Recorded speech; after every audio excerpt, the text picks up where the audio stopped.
بسم الله الرحمن الرحيم إن الحمد لله نحمده ونستعينه ونستغفره ونعوذ بالله من شرور أنفسنا ومن سيئات أعمالنا من يهده الله فلا مضل له ومن يضلل فلا هادي له وأشهد أن لا إله إلا الله وحده لا شريك له وأشهد أن محمدا عبده ورسوله أما بعد. Donc aujourd'hui, nous allons attaquer, donc nous avons déjà fini le chapitre du mariage. Aujourd'hui, nous allons rentrer dans un nouveau chapitre, mais qui est toujours dans le mariage, mais c'est un sous-chapitre. C'est un sous-chapitre, ce qu'on appelle le chapitre de la dot, as-sadaq. Et nous allons voir que la dot, en arabe, en fin de compte, elle a plusieurs noms. C'est un terme qui a énormément de noms, de qualificatifs et de synonymes en arabe. Tels que l'asad, par exemple, al-asad, ou al-kalb, le chien, le lion, c'est des espèces, en fin de compte, qui ont beaucoup de noms, beaucoup de synonymes. On dit que le lion, il y a plus de 70 noms pour désigner le lion. Certains avancent même 500 mots. Et concernant al-mahr, donc certains disent al-mahr, certains disent al-sadaq. C'est bien, c'est important de connaître cela parce que si parfois tu entends sadaq, les gens vont dire ils ne savent pas c'est quoi ce mot. Donc dans nos habitudes, les gens ont l'habitude d'entendre al-mahr. Mais dans la sunna du prophète sallam, le mahr a été cité, ou al-sadaq a été cité, comme nous allons le voir dans le Coran et dans la sunna. Donc c'est la dot. C'est tout ce qui va concerner la dot. Et donc ça, c'est un chapitre qui est à part dans Minhaj Sharikin. Et le mot sadaq, en arabe, il a aussi plusieurs lourats, plusieurs façons linguistiques de le prononcer. Tu peux dire sadaq, comme tu peux dire sidaq, comme tu peux dire saduq, comme tu peux dire sudq ou sadq. Tout ça, c'est différentes façons. Comme ça, si un jour vous entendez, par exemple, une façon de dire, tu ne vas pas dire la personne elle s'est trompée. Parce que tu as beaucoup de mots en arabe comme ça où il y a plusieurs façons de les prononcer. Et des fois, c'est les gens, ils entendent un prêcheur ou un étudiant prononcer ce mot-là, ils vont croire qu'il a fait un lahn, alors qu'il s'est trompé, alors que non. Et souvent, quand vous allez faire, par exemple, des cours de sarf, vous allez vous rendre compte qu'il y a plusieurs mots où tu as plusieurs façons de le prononcer, des fois avec la dhamma, des fois avec une fatha, avec une kasra. Donc, c'est bien de le connaître, même si le mot le plus usuel, c'est as-sadaq. Et au niveau de la législation, la dot, elle a aussi d'autres termes en arabe, tels que le mahr. Al-mahr, c'est le nom le plus courant après sadaq. Wal-nihla, wal-farida, wal-atiyya, wal-ajra. En fin de compte, il a beaucoup de noms, et il y a d'autres noms qu'on ne va pas tous citer ici, que les Arabes utilisent. Et les Arabes, lorsqu'ils utilisent beaucoup de synonymes concernant un terme, un objet, cela montre son importance. Donc la dot, elle est très très importante dans le mariage, comme nous allons le voir. Et qu'est-ce que c'est que la dot exactement au niveau de la législation? La dot, c'est ce que la femme est en droit de recevoir lors du contrat de mariage ou après avoir consommé le mariage. En fin de compte, la dot, c'est une compensation par rapport à l'acte suite au contrat de mariage. Pour pouvoir, par exemple, jouir de son épouse, alors il va donner une dot. Et nous allons voir que la dot, ce n'est pas une condition dans la validité du mariage, mais c'est une obligation de donner la dot, comme nous allons le voir. Mais, par exemple, si quelqu'un n'a pas donné la dot, son mariage, il est sahih. Mais c'est une obligation pour lui de la donner. Donc, tu ne peux pas dire que tu n'as pas donné la dot, donc ton contrat de mariage, il est annulé. Non. Parce que la dot ne fait pas partie des conditions de validité, je parle bien de validité du mariage, les conditions que nous avons déjà citées, et il ne fait pas partie des piliers du mariage, walakin al-mahr wa sadaq min lawazim al-nikah. C'est-à-dire que ça fait partie intégrante du mariage. Mais ce n'est pas ni un pilier, ni une condition de validité du mariage. Bien faire la distinction des deux. Mais dans tous les cas, tu dois donner la dot. Et nous allons voir deux cas spécifiques qu'il a évoqués chez Cheikh Saadi, où tu ne donnes pas la dot. ou tu donnes que la moitié. Donc, il convient de connaître cela. Donc, la dot, tout d'abord, comme il a dit, Cheikh Saadi, c'est dans Manhaj Salikin, Yambari tarfifuhu. Yambari tarfifuhu. Il convient d'alléger la dot. Donc, la sunna, c'est d'alléger la dot et de ne pas demander des très, très fortes dots. Et nous allons voir cela est légiféré. Et le verset du Coran, je ne me souviens plus le verset, il est dans Surat al-Baqarah. Il est dans Surat al-Baqarah.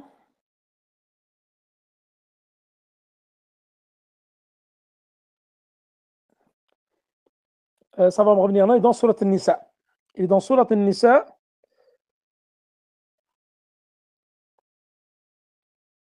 Ça va me revenir, Inch'Allah. Ça va me revenir.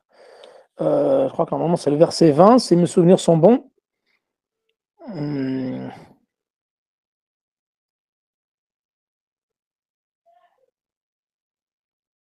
Ah oui, voilà. Allah subhanahu wa ta'ala dit وإن أردتم استبدال زوج مكان زوج وآتيتم إحداهن قنطارا فلا تأخذوا منه شيئا أتأخذونه بهتانا وإثما مبينا. Verset 20. Verset 20, là on parle de la dot. Si vous souhaitez 237, non, c'est pas le verset 237 dans Surat al-Baqarah, ça c'est un autre. On va y revenir sur le verset 237. Ça, c'est Surat al-Nisa, verset 20. C'est celui que j'ai cherché. En fin de compte, ce verset du Coran, là, je vais vous expliquer pourquoi il est important. Ce verset, les savants, ils s'appuient sur ce verset pour montrer qu'il n'y a pas de limitation dans la dot. Si vous souhaitez substituer à une épouse à laquelle vous avez donné une dot considérable, donc une dot considérable, إحداهن قنطارا فلا تأخذوا منه شيئا, n'en reprenez rien. Reprendriez-vous cette dot alors que c'est une injustice et un péché manifeste? C'est ça que j'ai cherché. En fin de compte, les savants, العلماء يستدلون بهذه الآية على عدم حد في المهر. Comme quoi, il n'y a pas de limite ni pour le peu, ni pour le plus. Et pour le peu, nous allons citer des versets des hadiths qui montrent qu'il n'y a pas de limite dans le peu. Et ce verset du Coran, c'est une preuve claire, explicite, qu'il n'y a pas de limite dans la fixation de la dot. Mais la sunna, comme nous allons voir, ce n'est pas de donner des fortes dots. La baraka, comme nous allons citer les hadiths du Prophète, elle est dans les faibles dots. Vous avez parfois, et cela, comme il dit Cheikh Al-Uthaymin, ça retarde les mariages. Le fait, par exemple, certains, ils vont demander 20 000 euros, 30 000 euros, 50 000 euros de dot, comme ici en Arabie Saoudite. Des sommes faramineuses, ahurissantes, des 50 000 euros de dot. Et ça va retarder le mariage. Et le problème, c'est que dans une société où les gens vont demander des fortes dots, alors il ne va pas convenir à celui qui va demander une faible dot, il va être mal vu. Car dans la tradition de ce pays-là, les gens ont l'habitude de demander des fortes dots. Donc lui, il se dit, moi, je ne peux pas demander 1 000 euros, alors que la plupart demandent 20 000 euros. Et ça, malheureusement, ça a un effet négatif sur le fait que cela ça va décourager les gens au mariage. Et là, ihdahunna qintara. Qintara, ici, c'est une dot considérable.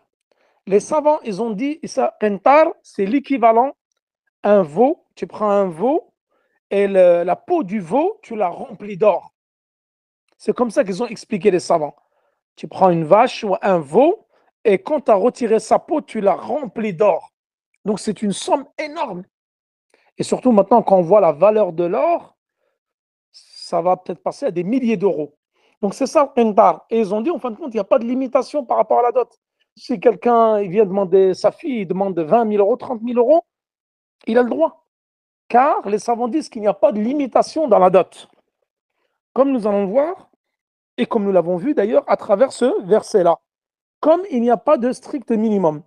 Et Aïcha radiallahu anha, elle a été questionnée concernant la dot en ces termes. Quel était le montant de la dot que le prophète sallallahu alayhi wa sallam donnait à ses épouses? Et nous allons voir que le prophète sallallahu alayhi wa sallam, il a donné des très faibles dots. Et même pour le mariage de ses filles, il a donné des dots très légères. Elle répondit, la dot qu'il donnait à ses épouses était de 12 onces et une nacha. Sais-tu ce qu'une nacha? Son interlocuteur répondit non. Elle reprit, c'est la moitié d'une once, ce qui fait en tout 500 dirhams. Donc là, Aïcha, elle a donné la date, la valeur de la dot, pardon, pas la date, la valeur de la dot que le prophète sallallahu alayhi wa sallam a donné à ses épouses. Ashrata uqiyata. Ashra uqiya wa nasha. On sait quoi ça, Ashra uqiya wa nasha? C'est l'équivalent de 500 dirhams. Et Cheikh Al-Uthaymin, il explique dans Sharh al-Mumti' al-Zad que s'il devait calculer avec la valeur de notre argent actuel, ça représenterait un peu plus de 100 riels. Un peu plus de 100 riels. Ça fait à peu près, au taux du change du jour, peut-être 25, 30 euros. C'est-à-dire c'est infime, infime comme dot. Et nous allons voir que le prophète sallallahu alayhi wa sallam, il avait demandé à quelqu'un qui n'avait rien. Et qu'est-ce qu'il lui a dit? Qu'est-ce qu'il lui a dit? Afouan. Et d'ailleurs, Safiya, pour revenir à l'homme à qui lui a dit, ne serait-ce que une bague. Parce que lorsque le prophète sallallahu alayhi wa sallam dit à un homme qui n'avait rien, il a dit, va chercher ne serait-ce qu'une bague en fer. Iltamis walaw khatiman min hadid. Donc cela montre que la dot, le minimum, ça équivaudrait à une bague en fer. C'est même pas en argent, c'est en fer. Une bague en fer, peut-être vous allez l'acheter 5 euros, 10 euros. Donc cela montre que pour celui qui n'a pas du tout les moyens, ou des gens qui, masha'Allah, sont bienfaisants pour le futur époux, peuvent lui demander le strict minimum, l'équivalent d'une bague. Comme il n'y a pas de maximum, comme nous l'avons vu dans le verset du Coran. Et également concernant la dot, il y a le verset du Coran qui est dans Surat An-Nisa, verset 24. فَمَا اسْتَمْتَعْتُمْ بِهِ مِنْهُنَّ فَآتُوهُنَّ أُجُورَهُنَّ فَرِيضَةً. Donc là, فَمَا اسْتَمْتَعْتُمْ بِهِ مِنْهُنَّ فَآتُوهُنَّ أُجُورَهُنَّ. أُجُورَهُنَّ فَرِيضَةً, c'est quoi ici? C'est la dot. Ça, c'est la preuve concernant la dot. Donc ça, c'est Surat An-Nisa, verset 24. Qu'est-ce qu'il dit Allah subhanahu wa ta'ala? فَمَا اسْتَمْتَعْتُمْ بِهِ. C'est-à-dire, pour avoir joui d'elle, accordez-leur la dot fixée. Et vous ne commettez aucun péché à vous entendre sur une modification du montant de la dot après qu'elle ait été fixée. Allah est omniscient et sage. Donc là, les savants ils disent, pour avoir joui de son épouse, alors tu dois lui accorder en contrepartie la dot fixée. Et il n'y a pas de mal, aucun péché, à vous entendre sur une modification du montant après qu'elle ait été fixée. Il n'y a pas de mal. Peut-être si le montant il était cité au départ, la personne n'avait pas les moyens. S'il a demandé, par exemple, est-ce qu'elle puisse l'alléger, il n'y a pas de mal. La preuve, elle est dans le verset du Coran. Le prophète sallallahu alayhi wa sallam dit أيما امرأة نكحت بغير إذن وليها فنكاحها باطل فنكاحها باطل فإذا دخل بها فله المهر بما استحل من فرجها رواه أحمد وأبو داود والترمذي وابن ماجه وصححه الألباني. Traduction: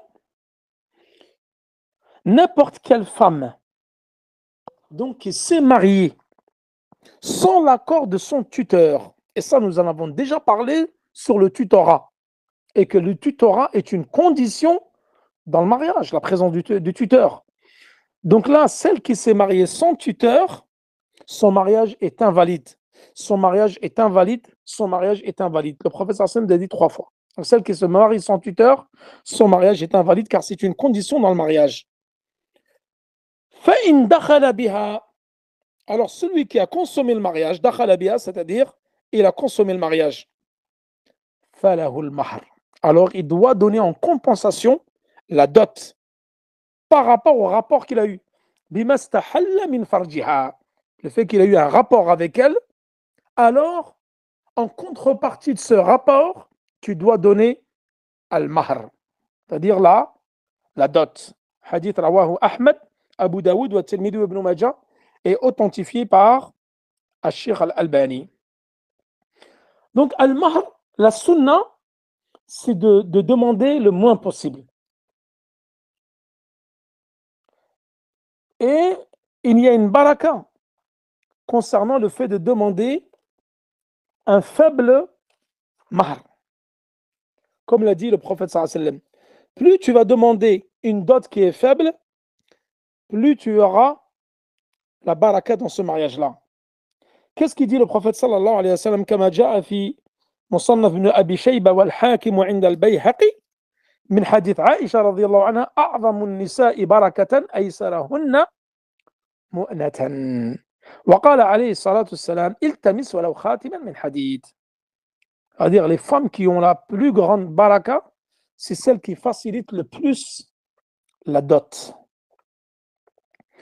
Et dans un autre hadith que nous avons déjà cité tout à l'heure, iltamis walaw khatiman min hadith. Pour celui qui n'a pas les moyens, cherche l'équivalent d'une bague, comme nous avons dit.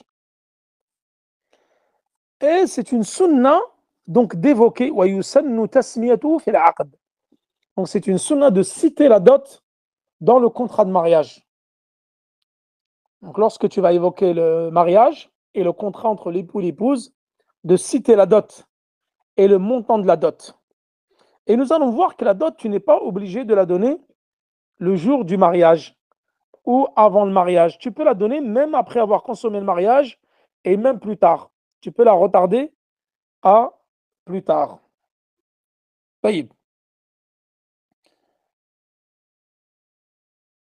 Si un homme épouse une femme sans lui donner de dot, alors il sera redevable d'une dot équivalente. Parce que dans le contrat de mariage, soit il n'a pas évoqué la dot, soit il ne l'a pas donnée. Donc il doit donner une dot équivalente, c'est-à-dire à ce que les gens ont l'habitude de donner, à celle à laquelle ont droit les femmes étant du même rang que la mariée. C'est-à-dire que lui, lorsqu'il s'est marié, il n'a pas évoqué la dot. Peut-être par méconnaissance, peut-être par mégarde, par insouciance ou par ignorance. Alors que tout le monde sait que tu dois donner la dot pour le mariage.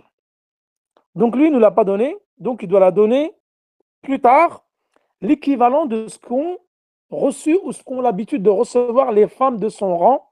C'est-à-dire, en France, par exemple, je ne sais pas c'est quoi la tradition dans la dot. Dans certains pays musulmans, certains pays arabes, on va dire les dots, les gens donnent à peu près la même chose. Parce que les gens savent ce que les tuteurs demandent aux futurs époux. Dans telle ville, ça va être 1 000 euros. Là-bas, ça va être 10 000 euros. Comme ici en Arabie, c'est des dots très, très élevés. Si, c'est la coutume, c'est comme ça. Ils demandent des très fortes dots. En France, il y en a qui facilitent, car là, les récompenses, ils demandent des très faibles dots. D'autres demandent un peu plus.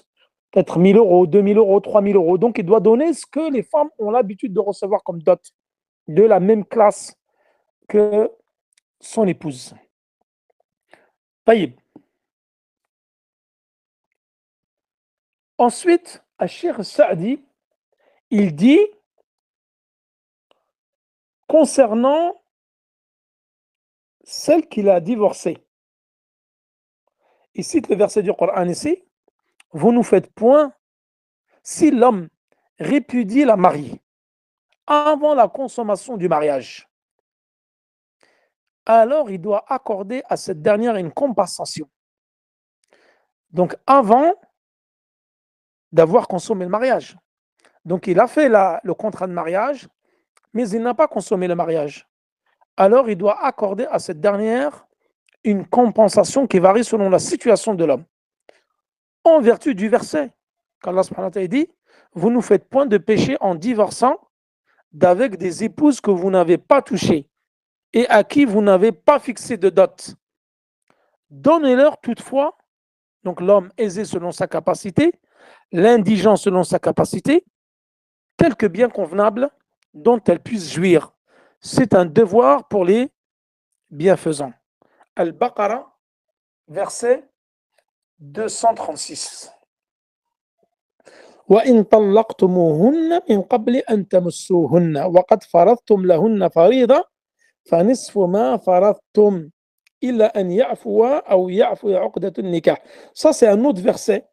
Donc, le verset que je viens de citer, c'est لا جناح عليكم إن طلقتم النساء ما لم تمسوهن أو تفرضوا لهن فريضة ومتعوهن على الموسع قدره وعلى المقتدر قدره متاعا بالمعروف حقا على المحسنين.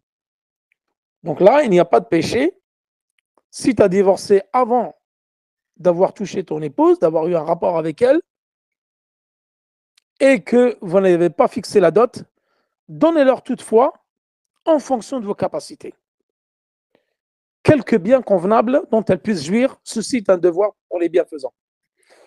Dans le verset qui est après, وَإِن طَلَّقْتُمُوهُنَّ مِن قَبْلِ أَن تَمُسُّوهُنَّ. Et si vous les répudiez, vous les divorcez avant de les avoir touchés, c'est-à-dire avant d'avoir consommé le mariage.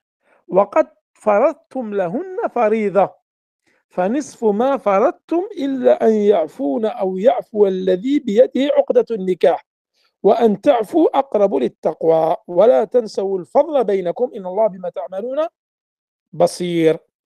C'est ça le verset de la Sourate Al-Baqarah, verset 237. Donc là, le premier verset, il parle sur le fait de répudier, comme quoi vous n'avez aucun péché.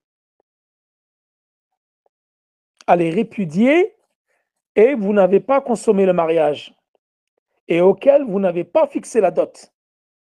Donc faites-leur quelques dons de quelques biens conformément à la bienfaisance. Et l'homme en fonction de ses moyens. Celui qui est riche, il va donner en fonction de ses moyens, et celui qui est pauvre, l'indigent, c'est le pauvre, il va donner en fonction de ses moyens. Et ça, c'est un devoir pour les bienfaisants. Donc ça, c'est le verset 236. Et le verset 237, et si vous les répudiez sans avoir consommé le mariage, mais après avoir fixé la dot. Donc là, le verset 236, tu n'as pas fixé la dot et tu l'as répudié avant. Donc tu lui donnes quelque chose de, un don, quelque chose de convenable, et c'est un devoir pour les bienfaisants, en fonction de tes moyens. Mais par contre, si tu l'as répudié sans avoir consommé le mariage, mais après avoir fixé la dot, la moitié de ce que vous avez convient leur revient, à moins qu'elle n'y renonce, ou que celui qui, entre les mains duquel repose la conclusion du mariage, renonce à réclamer. Donc les mains duquel reposent les conclusions du mariage, c'est qui? Nous l'avons déjà vu, ça dans le tafsir. Ce n'est pas le tuteur. Parce que celui dans les mains duquel repose la conclusion du mariage, c'est l'époux. Donc là, et d'ailleurs, le verset du Coran est explicite. Il nomme l'épouse, ensuite l'époux.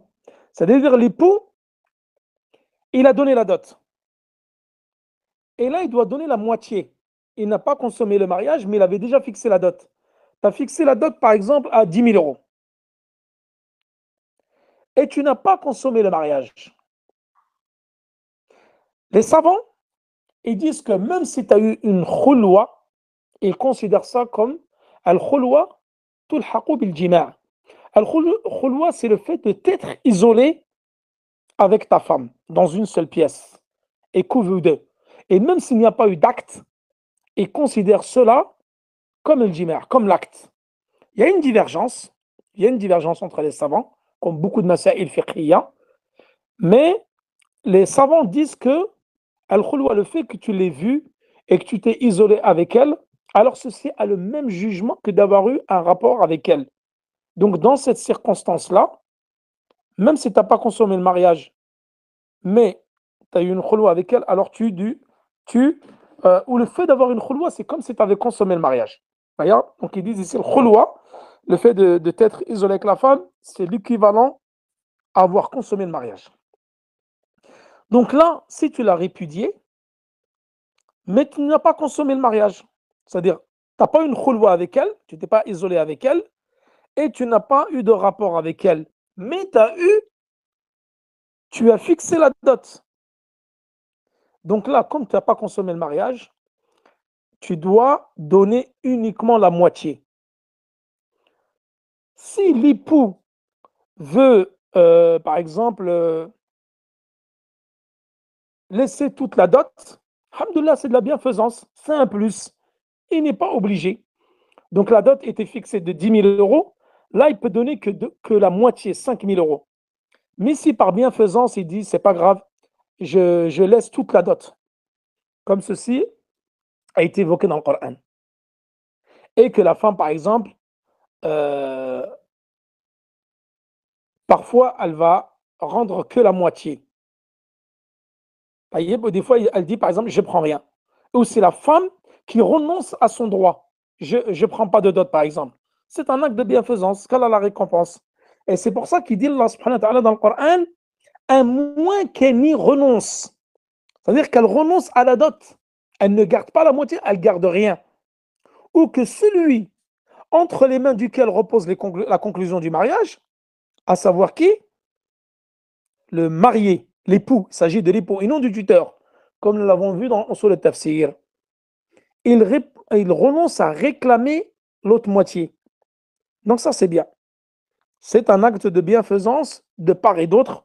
Ou sinon, il donne la moitié de ce qui était convenu par rapport à la somme désignée. C'est-à-dire, vous avez fixé 5 000 euros de dot, alors tu donnes la moitié. Et si tu as envie de faire un acte de bienfaisance, par exemple, tu réclames rien. Tu laisses les 10 000 euros à la femme. Et la femme, si elle a envie de faire un acte de bienfaisance, elle refuse toute la dot. Elle ne prend rien. Donc ça va dans un sens et dans l'autre. Taïb. Maintenant, la dot est due entièrement en cas de décès ou de consommation du mariage. Là, tu as consommé le mariage. Tout de suite après cela, tu as décidé de divorcer. Tu n'as pas le droit de réclamer la dot. Donc, elle est due entièrement à ton épouse. Tu as consommé le mariage et qaddar Allahu ma sha'a fa'al, tu meurs le lendemain, mais tu n'as pas encore donné la dot. Donc là, la dot, elle est exigible. C'est-à-dire, toi, tu es mort, mais les membres de ta famille doivent donner la dot, car tu as consommé le mariage. Donc, elle est due entièrement en cas de décès ou de consommation du mariage. Et toute séparation de corps qui survient avant la consommation du mariage est considérée comme un divorce. Et la dot, et c'est là, comme je vous l'ai dit tout à l'heure, la dot est annulée dans deux cas. Deux cas où tu peux annuler la dot. C'est lorsque la séparation de corps est une initiative de la mariée. Et ça va faire l'objet, pas du prochain cours, le cours qui est juste après qu'on appelle Al-Khul'a. Donc le prochain chapitre, c'est Bab Ushratun Nisa. Bab Ushrati, la cohabitation avec les épouses. Ushratin Nisa, que nous ferons sûrement dans la semaine. Et le cours d'après, le week-end prochain, c'est Bab Al-Khul'a. Et ça, c'est un chapitre très important parce qu'on m'a beaucoup posé de questions sur le khula, c'est-à-dire la résiliation du contrat de mariage à la demande de l'épouse. Lorsque c'est à la demande de l'époux, on appelle ça at-talaq, le divorce. Et lorsque c'est à la demande de la femme, on appelle ça le khula. On n'appelle pas ça le divorce. On appelle khula. Et donc le fait qu'elle fasse le khula, alors ceci annule la dot. Et ça, nous en parlerons, Inch'Allah, samedi prochain, dans le chapitre sur le khula. Et le khula, c'est le divorce. Vous avez talaq. Alors, je pense que ça va nécessiter au moins 2-3 cours, parce qu'il y a beaucoup de points importants à soulever sur le divorce. Et nous allons voir que beaucoup n'ont pas compris le divorce. Avec la période de viduité, avec le nombre de divorces. Par exemple, il y en a, il a divorcé une fois, il a cru que ça y est, le divorce, il est effectif, il ne peut plus reprendre sa femme. Est-ce que c'est une fois? Est-ce que c'est 3 fois? Est-ce que si je prononce 3 fois dans la même assise? Ça nécessite 2 ou 3 assises pour bien expliquer cela, ramener le kalam de Cheikh al-Islam ibn Taymiyyah, le kalam des savants, le point de divergence qu'il y a eu entre Sahaba, les fatwas des Sahaba, ceux qui ont fait avec 3, ceux qui ont fait avec 1. C'est un sujet qui est complexe et Inch'Allah, je vais prendre bien mon temps pour l'expliquer et le détailler, au moins en 2-3 cours. Et le khulu, pareil. Donc là, première condition où la dot n'est pas due, lorsque la femme, c'est elle qui demande le divorce, qu'on appelle le khulu, elle doit rendre la dot. Et deuxième cas, pour ceux qui étaient présents avec nous, nous l'avons déjà évoqué hier, avant-hier. C'est quand?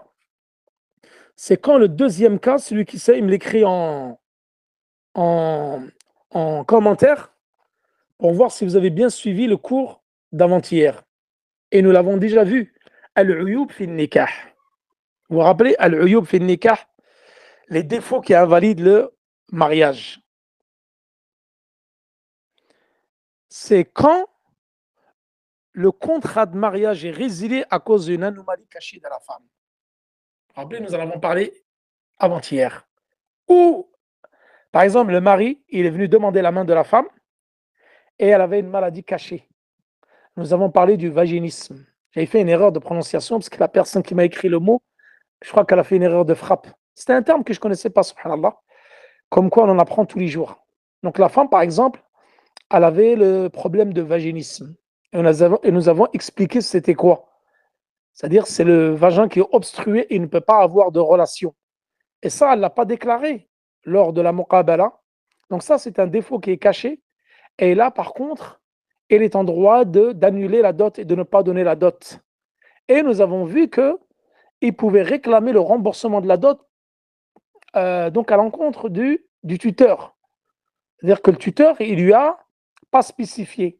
Donc, il peut demander le remboursement de la dot auprès du tuteur. Ça, c'est les deux cas où la dot n'est pas exigible, où elle est annulée dans ces deux cas-là. Taïb. Dernier point, et nous finirons par cela, Inch'Allah, c'est il incombe à quiconque divorce d'avec sa femme de lui accorder une compensation afin de la réconforter. Et ça, c'est un point qui est très important. En vertu du verset suivant, les divorcés ont droit à la jouissance d'une allocation convenable, constituant un devoir pour les pieux. Al-Baqarah, verset 241.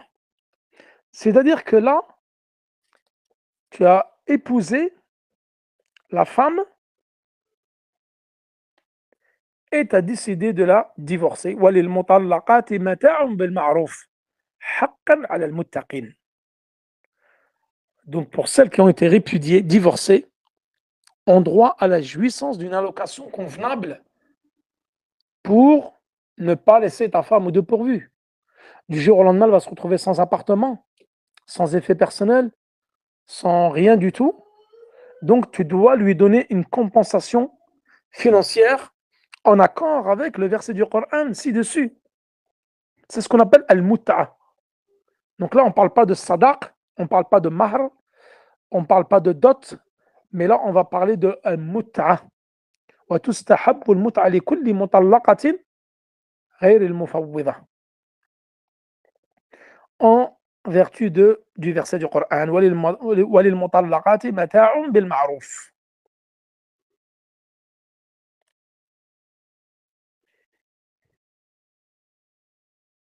طيب.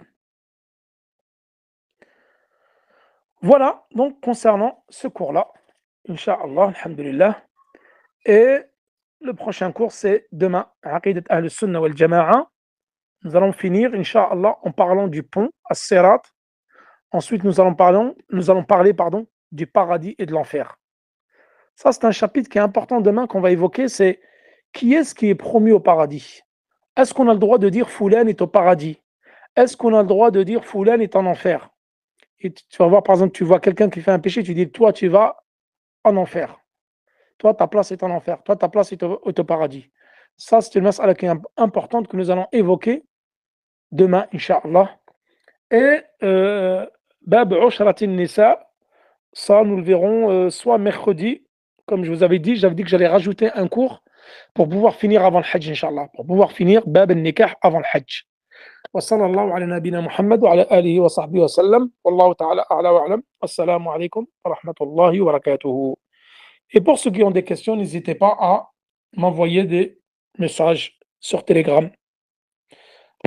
Wassalamu alaikum wa rahmatullahi wa barakatuhu.